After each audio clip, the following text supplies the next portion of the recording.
खूनी कुआ। सीमा गर्मियों की छुट्टियों में अपनी नानी के गांव आई थी। सीमा नानी के घर पहुंचने के बाद अपनी नानी के पैर छूती है और उनसे आशीर्वाद लेती है। तभी उसकी नानी उससे कहती है, इतनी बड़ी हो गई मेरी सीमा, चल जल्दी से हाथ मुंह धो ले, मैं तेरे लिए खाना लगा देती हूँ। भूख लगी होगी ना?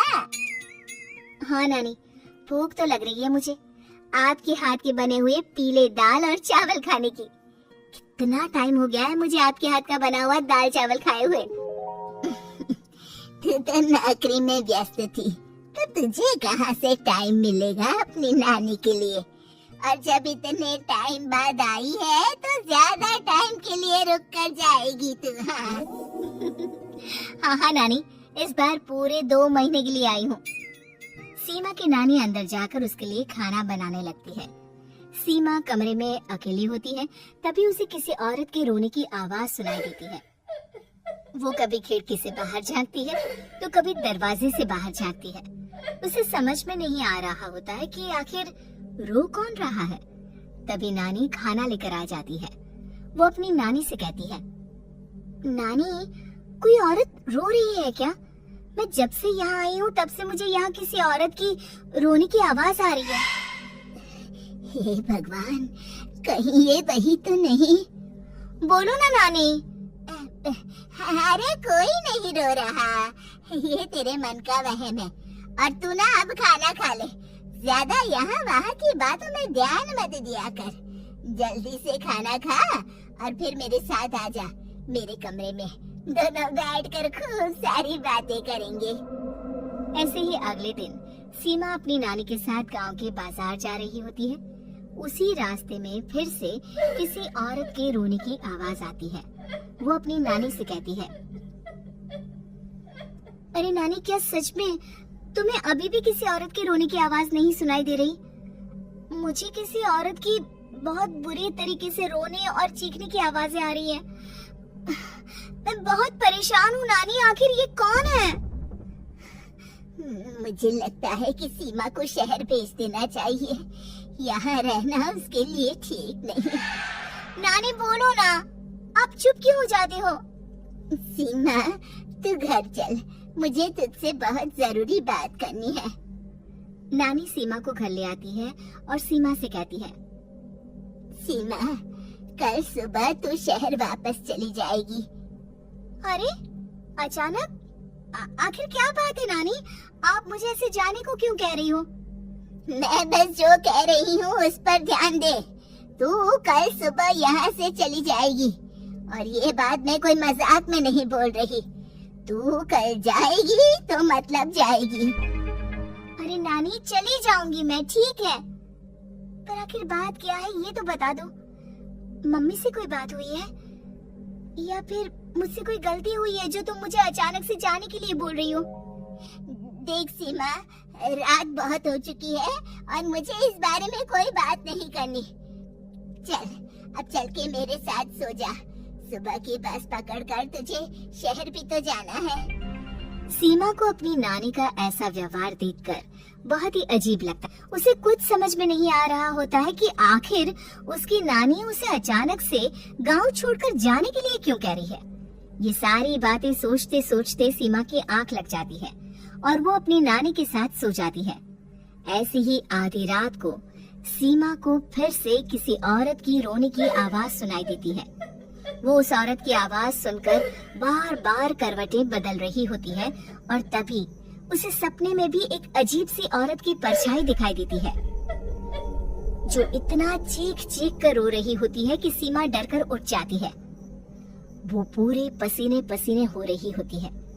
वो अपने आसपास देखती है तो घर में बिल्कुल शांति का माहौल होता है। सीमा घबरा जाती है।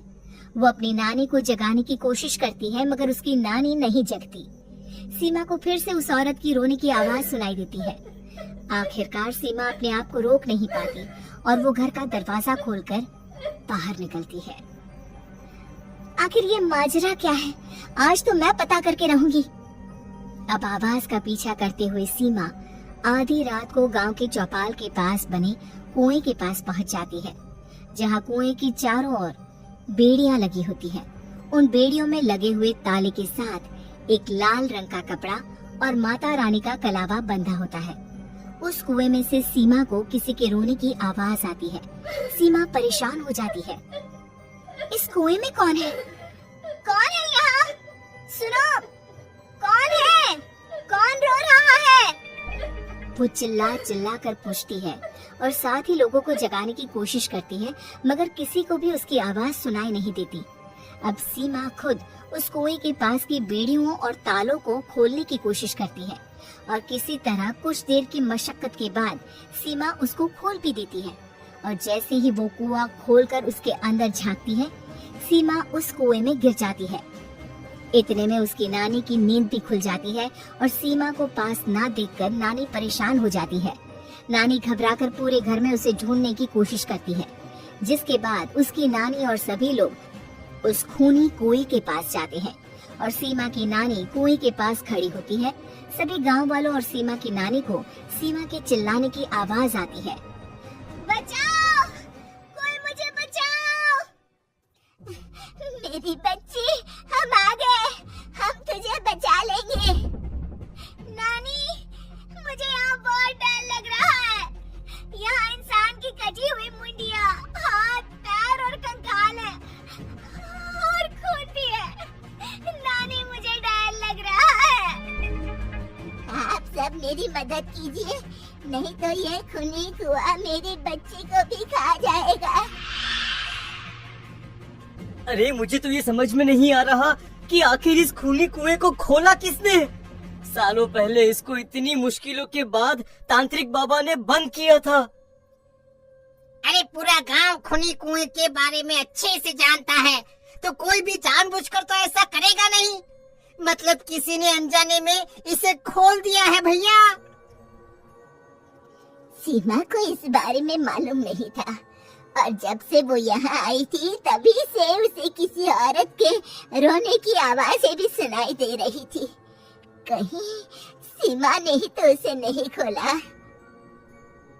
अगर ऐसा है तो फिर सीमा का बचना बहुत मुश्किल है। वहीं कुएं के अंदर सीमा रोते हुए बैठी होती है कि उसे आवाज सुनाई देती है जो कुएं के बाहर खड़े गांव वालों में से किसी को सुनाई नहीं देता। आज सालों के बाद मुझे ताजा खून मिलेगा। तेरा खून पीकर आज मैं अपनी प्यास बुझाऊंगा।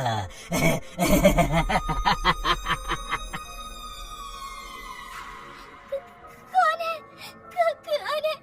मत मारो प्लीज, मुझे जाने दो प्लीज। मैंने किसी का क्या बिगाड़ा है? वो तुझे मरने के बाद पता चल ही जाएगा। जितने में गांव वाले और सीमा की नानी कुछ सोच पाते, उतने में उन्हें सीमा के चिल्लाने की आवाज आती है और अगले ही पल सब शांत हो जाता है। क्या हुआ? सीमा, मेरी बेटी।